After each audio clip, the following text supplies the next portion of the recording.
Desde la unidad de telesalud del Instituto Nacional de Salud del Niño, líder en pediatría, les damos una cordial bienvenida. Continuando con los temas programados en relación al seguimiento de recién nacidos de alto riesgo, el día de hoy contamos con la participación de la terapeuta física Susan Ricaldi Vittorio, quien labora en el Servicio de Medicina Física y Rehabilitación de nuestro instituto. Ella tratará el tema deglución en recién nacidos de alto riesgo. Queda con ustedes la licenciada Ricaldi. Puede empezar, licenciada. Buenas tardes con toda su teleaudiencia. Muy agradecida por la invitación y poder compartir conocimientos que nos nutren día a día. Soy la licenciada Susan Ricaldi Victorio, tecnólogo médico, terapeuta de lenguaje, con la segunda especialidad en reeducación de la motricidad orofacial. Laboro en el Servicio de Medicina Física y Rehabilitación a cargo de la doctora Lilian Martínez. Y el día de hoy vamos a compartir un lindo tema que es succión de deglución en el recién nacido de alto riesgo.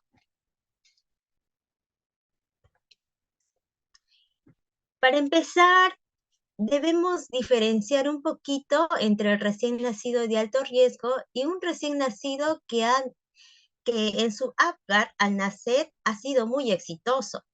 Nuestros bebés nacidos de alto riesgo son pacientitos con alteraciones importantes o críticas que le van a repercutir en la forma importante de su salud.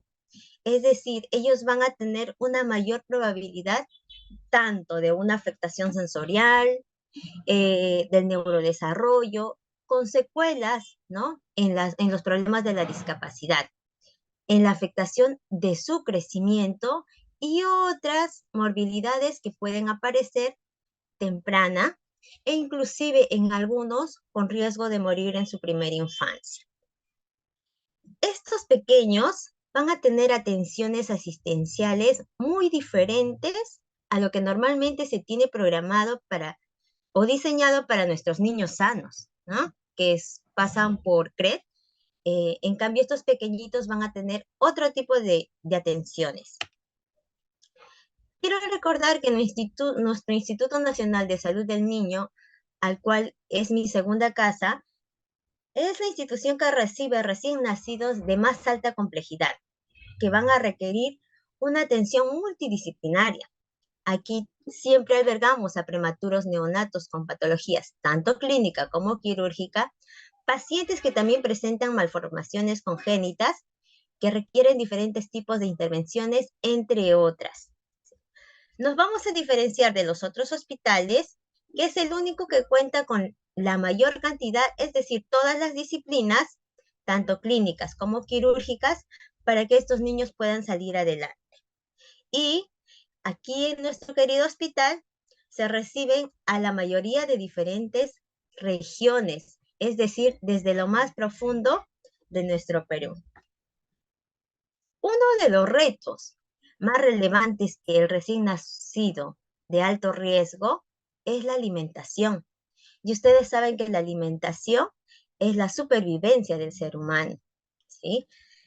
Esta eficacia del recién nacido para alimentarse por vía oral no solo va a depender de la edad gestacional con el que nace, sino también es importante tener en cuenta el peso al nacer, el tono, la fuerza muscular con que el bebé nace, cuánto ha madurado su sistema nervioso, su aparato gastrointestinal, qué tan reserva, qué tan fuerte está este pequeñito y su desarrollo de la estabilidad fisiológica y también emocional. En el caso de estos prematuros, siempre se va a observarse una inmadurez en el sistema respiratorio, gástrico, inclusive cardíaco, los cuales todos estos sistemas trabajan en conjunto. Entonces, esto va a interferir a que no se dé un buen rendimiento a nivel de la alimentación y básicamente en la succión y la deglución, ¿sí? El tono muscular todavía va a estar en un proceso de desarrollo. Por debajo de las 30 semanas de gestación, la gran mayoría es hipotónico. Lo que todo esto no solo va a generar que se presente la hipotonía a nivel de la parte motora gruesa, sino también aparte de la motora fina y se extiende hacia la musculatura oral, ¿no? Quien es que se encarga de hacer todo el trabajo a nivel de succión. Nuestros recién nacidos de alto riesgo van a presentar un patrón de succión desorganizado. La succión es un trabajo complejo. No se imaginan cuán complejo es para este pequeño nacer y empezar a trabajar duro. En ello se va a observarse una succión desorganizada debido, ¿no?, a un desarrollo inmaduro, lo que se podría predescribir que no tenemos el desarrollo neurológico con gran madurez. También, antes de hacer una intervención, tenemos que tener en cuenta el reflejo de succión y de deglución. Como les vuelvo a repetir, la acción de la succión es una de las primeras y más complejas habilidades integradas, tanto del área sensorial como del área motora. Y es un trabajo bastante complejo. El reflejo de la deglución aparece alrededor de las 16 semanas de gestación y el de la succión en la semana 20. Entonces, ellos se van a encontrarse con estos reflejos y a medida que van pasando de semanas se va a darse mayor madurez y mejor coordinación. Es decir, que aproximadamente entre la semana 34 ya debe haber una exitosa coordinación de la succión y la deglución. Pero como sabemos, nuestros pacientitos de alto riesgo, al ser prematuros, a veces no llegan ni a la semana 34. Entonces, al nacer, tenemos esa dificultad con ellos.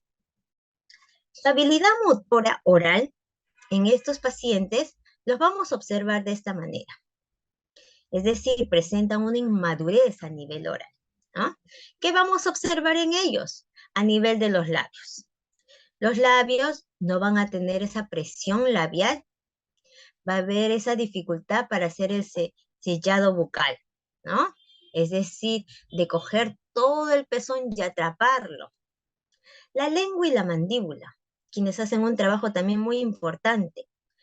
En algunos se va a encontrar alargada, otras muy posteriorizadas, no va a haber fuerza en el tono muscular de la lengua, entonces no van a poder hacer la presión, ¿no? E inclusive no van a poder hacer el pocito, como le llamamos, para que pueda recibir, ¿no?, el acanalamiento. Entonces, todo eso va a dificultar a que no haya una buena coordinación o sintonía en el proceso de la succión. Las mejillas. En estos pequeños a veces no van a ser voluminosas, van a carecer mucho de estas bolas de grasa que les llamamos las famosas bolas de chat, ¿no? Quienes son, que también trabajan, hacen un trabajo muy importante durante el proceso de la succión, ya que esto se van a irse desarrollando casi en las últimas semanas de gestación. Y si son muy prematuros extremos, imagínense que no se ha desarrollado, ¿no? El paladar. A nivel del paladar, nosotros observamos, ¿no?, en una gran mayoría que se va a observarse un paladar ojival. Debido a que, al ser muy prematuros o con otras complicaciones, muchos de ellos tienen que estar en un uso prolongado de su ventilación mecánica. Entonces no hay funcionamiento del paladar y se va formándose un tipo de paladar ojival. Eso es lo que observamos en nuestros pequeñitos de alto riesgo. Al ser detectados por las diversas especialidades de nuestro querido hospital, van a ser derivados al servicio de medicina física y rehabilitación. En primera instancia, el médico rehabilitador va a evaluar a este paciente. Posterior a esto, dentro de lo que es medicina física, tenemos múltiples especialidades también. Entonces, el médico, al evaluar a este pacientito, va a ser derivado al especialista que le corresponde trabajar la parte de la terapia orofacial. Yo soy uno de los especialistas y muchos de ellos llegan a mis manos y siempre los recibo con mucho amor, mucha paciencia, que es lo más importante, y mucho acompañamiento emocional hacia las mamitas. Bien, nos abordamos un poquito más en lo que es la terapia orofacial. ¿Qué hacemos? Primero también tenemos que evaluar específicamente cada pacientito que llega al área para iniciar una terapia orofacial, por más que tengan el mismo diagnóstico, el trabajo es individualizado. Cada uno es único. Entonces lo que tenemos que hacer es evaluar primeramente. Para evaluar, no solo nos vamos a abordar en el bebé, sino también en la madre, porque la succión no lo hace el bebé solo, lo hace en acompañamiento con la mamá. ¿Qué vamos a observar en el bebé? En el bebé vamos a observar la aparición y la desaparición de los distintos reflejos, que son reflejos que durante el proceso de gestación deben haber aparecido. Tenemos el reflejo de búsqueda, el de succión, el de eglución y el de mordida. Seguimos observando al bebé. Hay que observar cómo está esta estructura de la cavidad oral, ¿no? Cómo está el posicionamiento de los labios, si están hipotónicos, hipertónicos, vertidos. Tenemos pacientes fisurados, entonces la morfología no va a ayudar tampoco al proceso de succión. El posicionamiento de la lengua, eh, el frenillo sublingual, que también en muchos interfiere en este proceso de succión. El posicionamiento del maxilar. Hablamos de un maxilar superior y un maxilar inferior. Si tenemos un maxilar superior más anteriorizado y un maxilar inferior posteriorizado, entonces no habría un reajuste exacto para que el bebé pueda coger este pezón, ¿no? Va a haber toda una diferencia. También no nos permite observar el fortalecimiento de los carrillos, el tono muscular propiamente dicho. La madre. ¿Qué vamos a observar en la madre?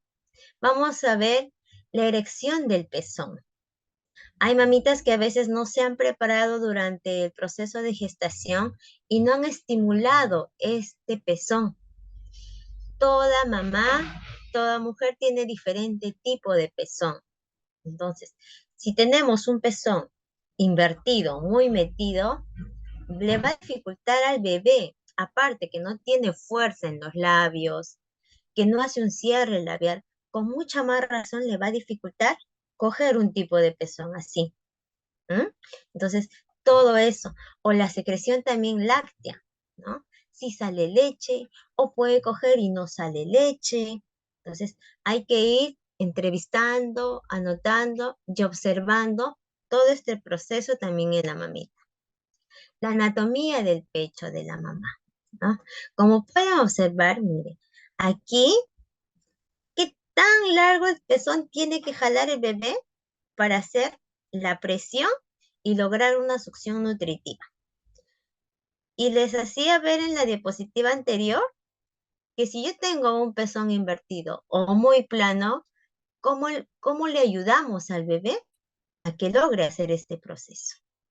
Por eso el trabajo de succión siempre se maneja mamá, bebé, bebé, mamá, ¿sí? Entonces, observamos el tipo de pezón, los estados del pezón, la orientación del pezón también. El vínculo que tiene que haber entre la madre y el bebé. Hay mamás que llegan primerizas, entonces hay mucho temor, mucho miedo, el cogerlo, el cargarlo bien. Como también tenemos mamitas que vienen con su segundo, tercer bebé, que ya tienen un poquito más de experiencia. Enseñarles a que haya un abrazo efectivo, una forma, darles más seguridad, ¿no? Y que haya un contacto visual, ¿sí? El dar de lactar en el proceso de succión es un trabajo muy emocional, es un vínculo muy bonito que se tiene que ejercer bastante en ellos. Bueno, propiamente el binomio entre la madre e hijo, como les decía. Vamos a abordar la parte de la intervención, que es lo que hacemos. Después de haber evaluado, revisado toda esta parte importante y propiamente con los antecedentes y la anamnesis con que viene el pequeño, lo que vamos a hacer es primero manejar el posicionamiento, también observar la sensibilidad y el tono muscular, la coordinación lingual, el cierre labial y la regulación del flujo de leche. Entonces, en el posicionamiento, lo que vamos a observar nosotros y lo que vamos a pedir es que sabemos que la cabeza es de mayor tamaño y el peso, ¿no? Ya que el tronco del niño. Entonces, lo que vamos a buscar es una alineación, un alineamiento, ¿no? Durante el proceso de la alimentación. Se puede ver la imagen donde la mamita, perdón, ahí está, trata de buscar la alineación entre la cabeza y el tronco del pequeño para que le dé más seguridad. Acá la mamá trata de coger también el pezón para ayudarlo a que pueda coger este pequeño, ¿sí? Entonces, esta alineación se dará al sujetar la cabeza del niño por la base del cráneo, ¿no? Con los dedos índice, pulgar, ¿sí? Se debe colocar al bebé a veces sentado sobre las piernas de la madre. O si en el caso estamos trabajando nosotros, sobre el terapeuta. Con esta posición vamos a lograr mantener una cabeza más alineada, la ligera elevación que debe tener, ¿sí? Para que este líquido pueda pasar por el área del orofaringe y sea más seguro, ¿no? Ya que si no se da esto o hay una disfunción a nivel del velo del paladar o el paladar blando y no hay mucha fuerza, no va a lograr tapar las vías respiratorias superiores. Entonces, ¿qué va a pasar? Que la leche se nos va a meter hacia la naricita y va a salir. ¿Y qué va a provocar? Una alteración respiratoria, ¿no? Entonces, este pacientito puede empezar a desaturar, fatigarse, ponerse moradito. Entonces, hay que buscar con cada uno de diferente forma lograr el posicionamiento. No todas las mamitas se adaptan al mismo. El terapeuta o el especialista logra adaptarse, pero no es solo que lo hagan cuando vienen a terapia, porque ellos se alimentan mañana, tarde y noche. Entonces, el mismo trabajo tiene que ser repetitivo en casa. Es por eso que también se les hace trabajar a las mamitas. Vamos a también trabajar la parte de la sensibilidad y el tono muscular. ¿Sí? Primero vamos a ir integrando el reflejo de búsqueda, ¿sí? El reflejo de búsqueda lo hacemos a través de golpeteos firmes y continuos alrededor del labio. Vamos golpeando, golpeando todo alrededor del labio y lo que queremos es que el bebé aperture la boca y logre buscar y chapar ese pezón. Es uno de los pasos muy importantes para iniciar este proceso, ¿sí? Entonces, posterior a esto, también sabemos que ellos vienen con un tono ya sea hipertónico o ya sea hipotónico. De acuerdo al tono muscular que presenten ellos, se realizan las técnicas respectivas. No a todos se les hace masaje circular, no a todos se les hace taping, no, dependiendo de cómo está nuestro pacientito en ese instante, ¿sí?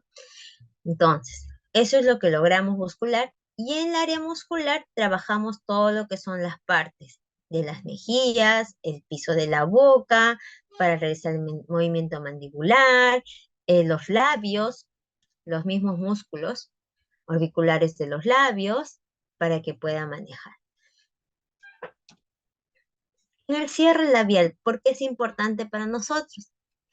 Porque el paciente, al hacer un cierre labial a través de la aureola del pezón, ¿sí? Logra coger bien el pezón va a permitir que este pacientito no se nos fatigue. En el caso de que no logre hacer este cierre labial, se cansa más rápido y la leche empieza a diluirse por las comisuras. ¿Sí? Entonces, esto no le ayuda a tener una buena succión nutritiva. Y la succión nutritiva es importante porque, ya que vienen con algunos antecedentes, lo primero que queremos es que gane peso para que pueda ir enfrentando cada cosa que se le viene.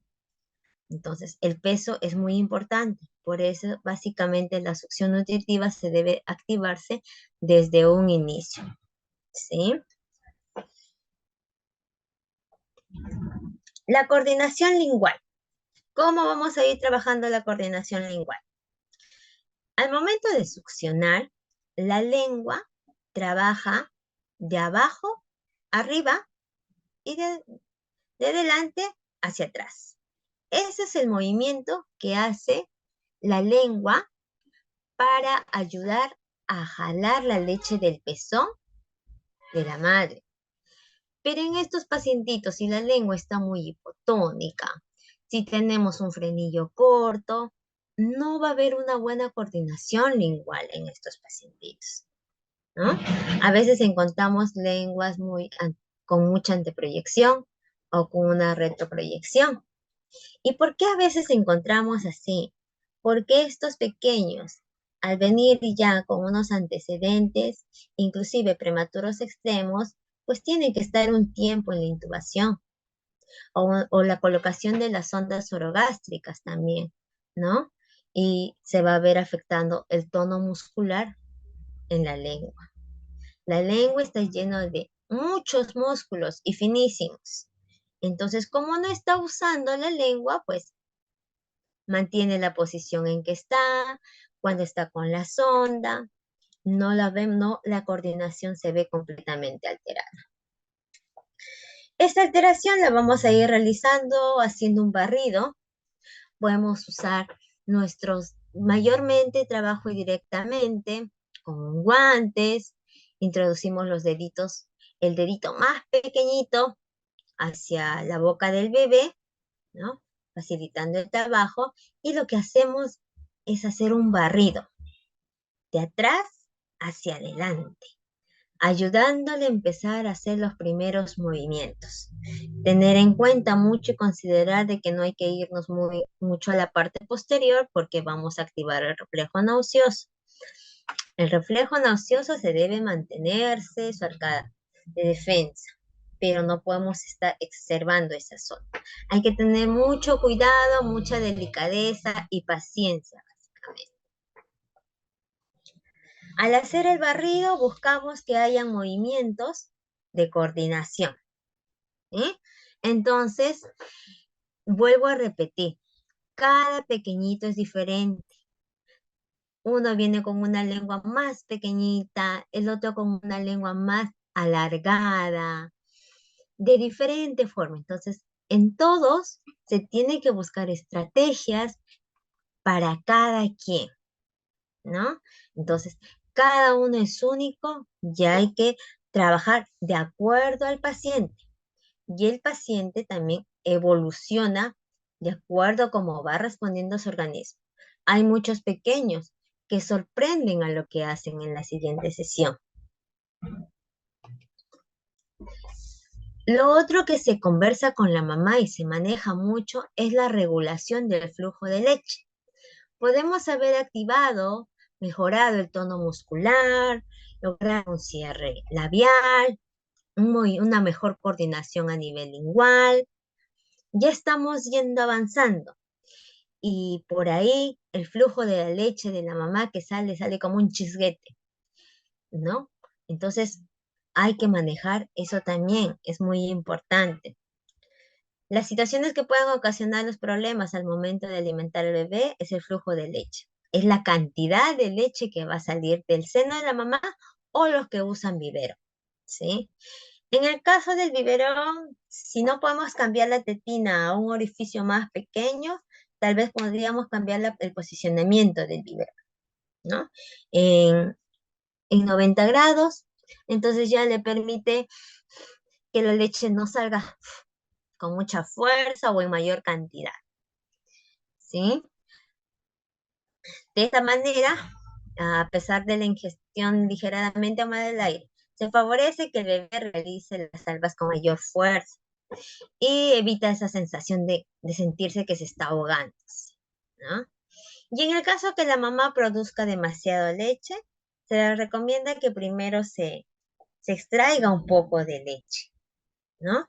Y la otra es cambiar la posición, sentado frente al seno, ¿no? Para que, entonces, todo eso es un trabajo complementario en el proceso de la succión de eglución en los recién nacidos de alto riesgo. Como conclusiones podemos tener que estos trastornos de succión y deglución sabemos que tienen diversas causas, múltiples manifestaciones, ¿no? Es muy importante en primera instancia derivar al especialista. Y no solo el especialista, sino trabajar o abordar integralmente e interdisciplinario con todos los especialistas que necesitan estar en ese momento con el pequeño, ¿sí? En el recién nacido debe apuntar a lograr una mejor calidad de vida para ellos y la de su familia propiamente dicha también, ¿no? A través de una mejor nutrición, que el bebé empiece a ganar peso en los primeros días, en los primeros meses, pues es muy satisfactorio y es muy importante. Esto también nos va a permitir una adecuada adquisición y desarrollo de las habilidades oromotoras, que es toda la zona que se va trabajando posteriormente cuando él va creciendo a la edad para el habla, para la articulación de fonemas y el crecimiento del desarrollo armónico del sistema estomatognático. La succión es muy fundamental en el desarrollo del maxilar superior, del maxilar inferior. Entonces, este trabajo es muy bonito, es muy básico y es muy interesante. Nosotros damos la frecuencia después de que el médico rehabilitador evalúa, lo deriva al terapeuta.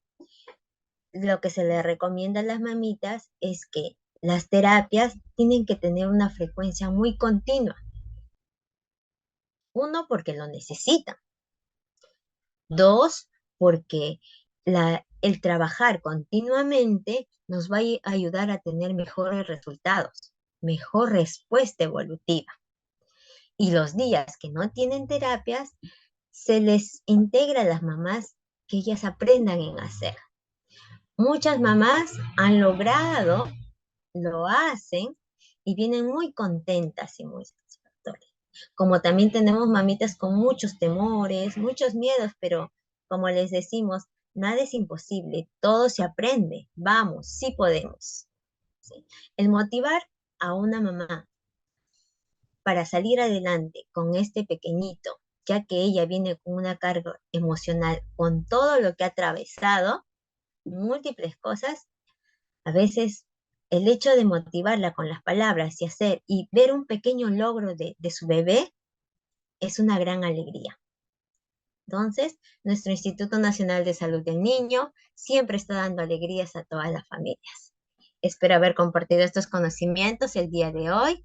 Muchas gracias y que tengan una bonita Navidad en sus hogares. Muy bien, licenciada, excelente. Le voy a transmitir las preguntas que nos han hecho llegar.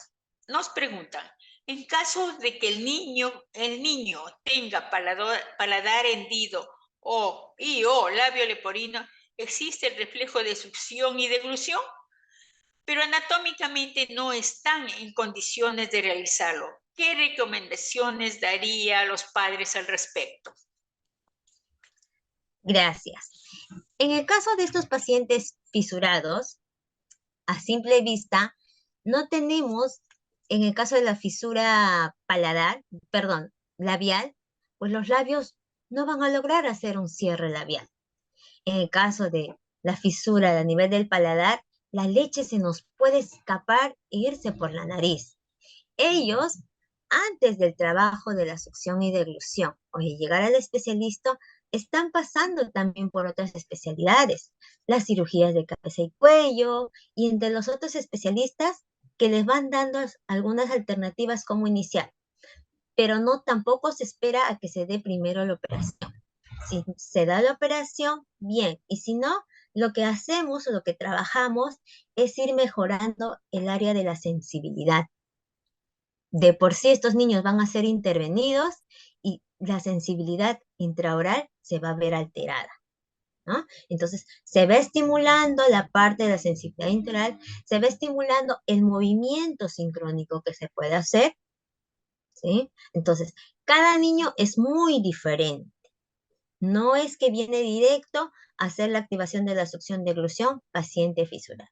Estamos trabajando multidisciplinariamente con los otros especialistas para lograr hacer esto. Pero después de una operación, sí vamos trabajando ya directamente succión de oclusión. ¿Por qué? Porque nuestro labio del pequeñito ya ha sido operado. Hay que activar ahora esa musculatura que ha sido operada para que empiece a realizar mejor la función. El paladar también ganar fuerza a nivel del velo del paladar, porque es la que se encuentra más comprometida. Entonces, y de acuerdo al tipo de fisura que también tenga.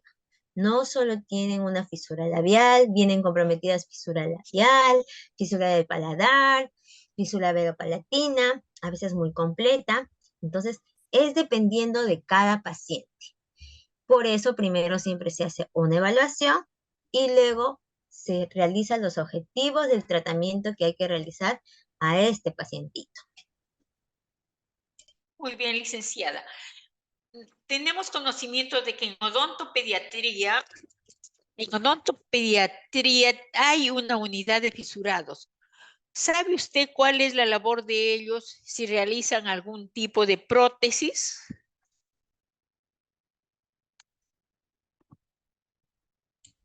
Sí tengo conocimiento que en odontopediatría hay el área de los pacientes fisurados.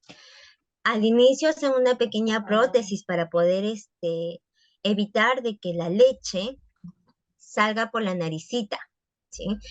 Algunos pacientes se adaptan y algunos no.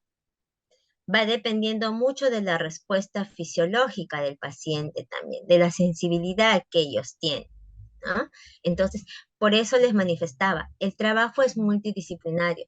A veces están en odontopediatría, están trabajando, ver algún tipo de prótesis hasta que sean operados, pero en otros pacientitos no se adapta, no se logra. Entonces, pero igual a la par están siendo derivados al área de medicina física para poder ir trabajando.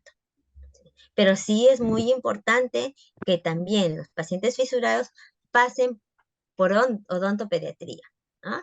Siempre para tener una opinión diferente. Bien, licenciada. Sabemos que las intervenciones de paladar hendido generalmente lo hacen cuando el niño ha cumplido año y medio. Entonces, su nutrición, ¿cómo va en este caso? ¿Quién se encarga o suponiendo que no se adapten a la prótesis? ¿Qué usan? ¿Algún tipo de sondas o algo especial para tener al niño nutrido y listo para una intervención?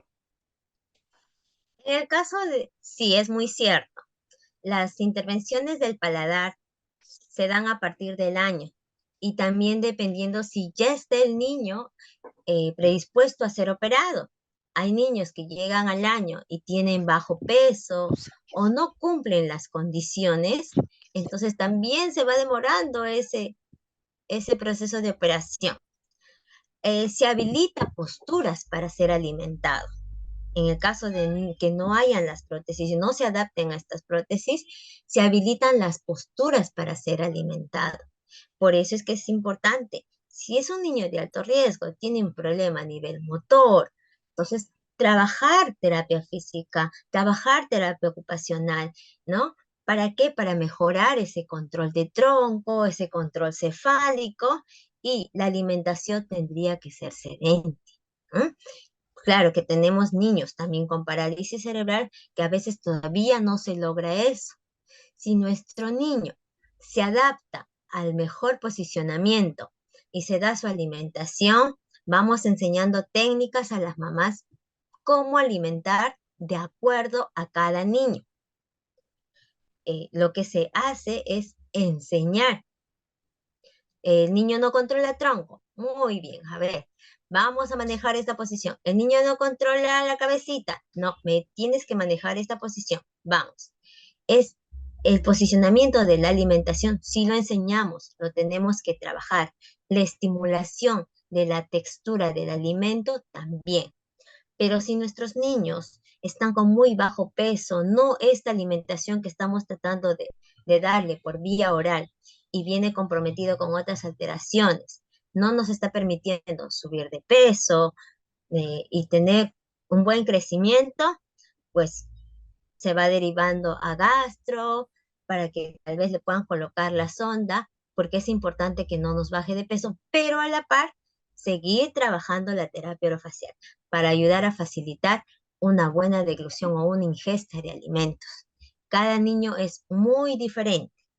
Ahora, de acuerdo a lo que el niño no me sube de peso, no están bien las vitaminas, las proteínas, la derivación es a nutrición. Nutrición se encarga de indicar qué tipos de alimentos le van a ayudar a fortalecer, pero el posicionamiento de la ingesta del alimento sí lo trabajamos nosotros, dependiendo de cómo ingresa cada niño a ser evaluado. No hay una receta que diga, de esta forma tiene que darle de alimentar a todos los pacientes fisurados. Y hay super niños, hay super bebés que tienen la fisura y qué bien reciben el alimento, sentaditos y qué bien reciben el alimento, esto, ¿sí? Por ahí que a veces se le escape un poquitito por la nariz, pero están más activados. A enseñar el movimiento lingual, la presión. Entonces, hay muchas cosas que se trabaja individualizadamente. No es un trabajo igual para todos. Es un trabajo muy individualizado. Bien, licenciada. O sea, en casos de que la alimentación ya quede determinada que va a ser por sonda nasogástrica, ustedes continúan con las terapias, ¿verdad? Sí, paciente que tenga sonda orogástrica o nasogástrica, se recomienda llevar a la par la terapia orofacial. La alimentación va a ser por su sonda, pero se pierde la funcionabilidad de la cavidad oral si no la trabajamos. Y pensamos de que cuando ya no va a usar sonda, ahora sí, vamos por la boca ha dejado de trabajar un buen tiempo. Entonces, el funcionamiento no va a ser. Se les indica a las mamitas, vamos con sonda, vamos avanzando, vamos con sonda, vamos estimulando la cavidad oral, ¿no? Inclusive, paciente está con sonda, ya vamos estimulando poco la succión o la ingesta del alimento en Bien, ese momento licenciada. para ver cómo está avanzando. Entonces decimos, exitoso, ya la ingesta del alimento va aumentando la cantidad, lo está haciendo mejor. Entonces ya vamos pensando en un destete de la sonda. Bien, licenciada.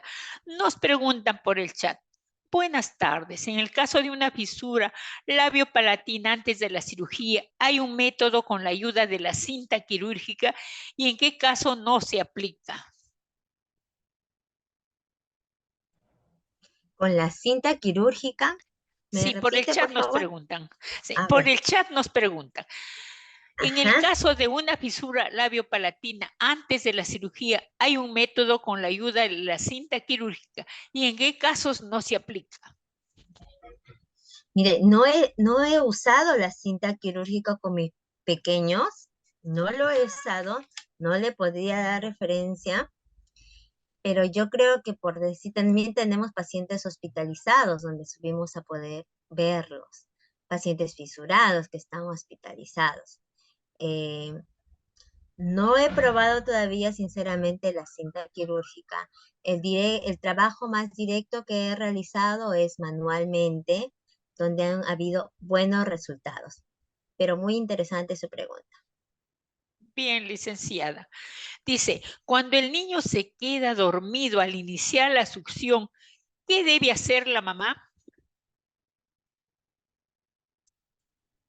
Lo que la mamá debe hacer es ver momentos de agrado para esta succión, ¿no? Si le toca succionar, le toca alimentarse y el bebé se queda dormido, hay que tratar de despertarlo un poquito. Hay que despertarlo para que sea una succión muy activa. Porque si el bebé se queda dormido y está succionando y succionando, uy, pierde la fuerza en ese momento y ya no se da una succión con una frecuencia continua. Entonces, no vamos a considerar ya una succión nutritiva, sino simplemente una succión no nutritiva porque no está jalando la leche que necesita.